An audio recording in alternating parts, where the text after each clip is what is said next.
বিড়াল হচ্ছে হিংস্র প্রাণীর অন্তর্ভুক্ত।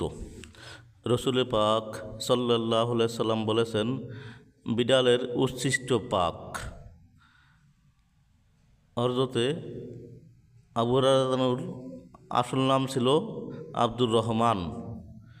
একদিন বিড়াল নিয়ে যখন হাদিস লিখতে আসলেন, তখন ওনার হাতের থেকে পাঞ্জাবির ভিতর থেকে একটি বিড়াল বাইর হইল। তারপরে রসুল পাক সাল্লাল্লাহু আলাইহি সাল্লাম বললেন, হে আবু হুরায়রা, অর্থ হে বিড়ালের বাবা। তাহলে দেখুন, এই নাম বলার পরে ওর থেকে ওনার নাম হলো হযরতে আবু হুরায়রা রাদিয়াল্লাহু আনহু, বিশ্ববিখ্যাত হাদিস লেখক। তাই আসুন আমরা বিড়ালকে ভালোবাসি।